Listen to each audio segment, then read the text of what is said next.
All right, folks, I'll kick us off with the first intro. We'll get started. Coronavirus, we've gone from all under control and restarting the economy by Easter to April 30th, and Trump telling us 100,000 deaths would be a very good job. Models showing between 100,000 and 240,000 Americans could die even if the US keeps mitigation measures in place. Are Americans seriously buying that the Trump administration ever had this one in hand? I don't think so. They don't want to throw too much blame, though. This is not a time to cast aspersions on people to recriminations, but I think Trump is old news, bad news, and fortunately, he's listening to Dr. Fauci and a few others and allowing this to play out. Now, 100,000 deaths is an appalling number and one that you'd have in your conscience. This is like Auschwitz or something. How we can let this go on much longer is beyond me. Sterner measures have to be taken. Florida still has not issued a shutdown, one of the largest states in the nation. And people are out on the beach. This has got to come to an end soon by a national declaration. No more. Everyone's got to stay at home, as you and I are. Huge economic losses. The Dow has plunged nearly 1,000 points, and things look as bleak as they ever have in modern times. Ed, was there really ever a way of avoiding this? Yes. When it first hit China, the alert should have gone up and the traveler bans put in place and the airports organized to check people as they came in. Even the most rudimentary check, like checking them for fevers and so forth, would have been a good idea, as Singapore did and Taiwan. The other thing that should have happened is they should have had a game plan in place, which the Obama administration had, for how to handle such surges. They didn't even put a game plan in place until it was way too late. Cuomo pointed that out. The use of emergency hospitals using naval ships and all that we did in New Orleans, and Katrina. So, yeah, when you get behind the curve on something like this, you can't catch up. And Trump, remember, was saying, we'll get over it in a few days. Well, the United States may not get over it for decades. Let's talk about the responses of individual states. Trump, after insisting state governments sought vital supplies for themselves, has turned around and outbid them and insists governors show appreciation, kiss the ring, for federal supplies, which we know now are running also dangerously low. How are governors and mayors in individual places taking charge? They are taking charge, fortunately, and they're actually bringing in suppliers locally. California has got Google involved and got all the tech world involved, coming up with ways to make new devices and new ways like 3D printing and that sort of thing. So I think the states are becoming novel and innovative in this regard and will never go back to where they are. Trump is an outlier. He's not the governor of the United States. He's the governor of a national administration that at this point has lost all credibility. What about the closing of state borders and access to public health care? Well, access to public health care. What public health care, may I ask? Very few states have anything that resembles public health care. Massachusetts does, and it's faring pretty well. Not overwhelmingly well, but it looks like they may have reached their peak already. California, through Kaiser, has partial health care and introduced a plan about a year or two ago that covers all Californians. So this is a very feeble effort against a big storm.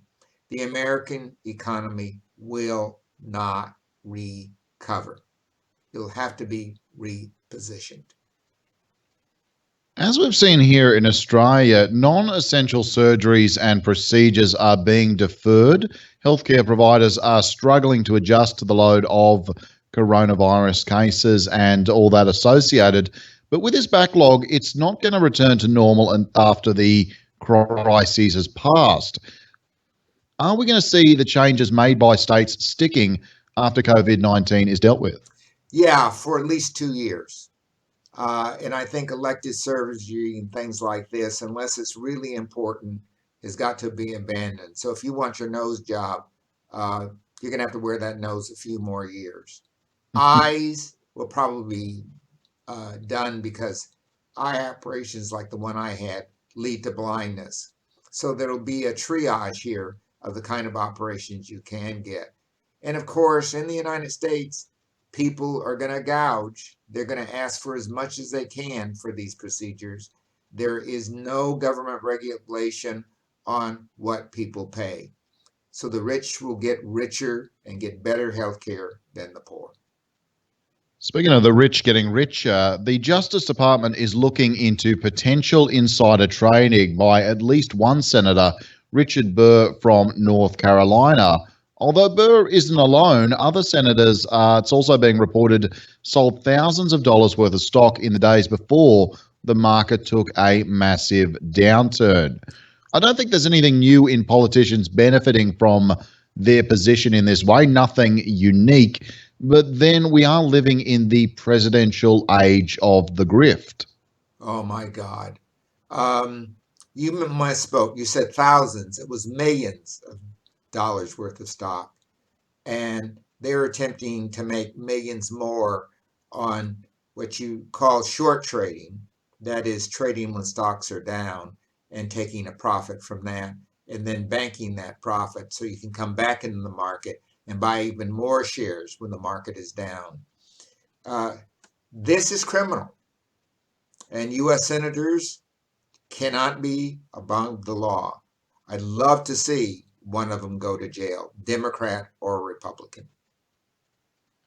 Moving on to the election 2020, and Trump on Fox News has openly admitted that Republicans rely on low voter turnout to get elected, saying Democrats in one bill, they had levels of voting that if you ever agreed to it, you'd never have a Republican elected in this country again. Now, we already knew this. It's just a little bit surprising to hear the Republican president of the United States admit that they rely on voter suppression to win their places representing the will of the people. Well, maybe he's the last one to find this out. I think not. Clearly, this has been what's going on, and this has been the method of the slave owner to suppress the slavery people, the people who were in bondage and women and so forth. This has been the way the white man has kept power all over the world. There's nothing new here. I think my daughter really has hit the nail on the head about what's going to happen on the other side of this. It won't be the same Trump America. Yeah, we will be looking at a very different face once. I mean, we're looking right now just getting over this crisis, but certainly it will be a very different face on the other side. That's for sure. Joe Biden accused of sexual assault. A former staffer, Alexandra Tara Reid, claims in 1993 Biden pinned her against a wall and assaulted her. Now, I would encourage anyone on either side of this to read a little bit further into the account and not just take the political reaction at face value one way or the other. Salon has a rather excellent article on it. It is undeniable, though, that the mainstream media has been hesitant to talk about this one at all. It is very, very quiet. Any thoughts, Ed?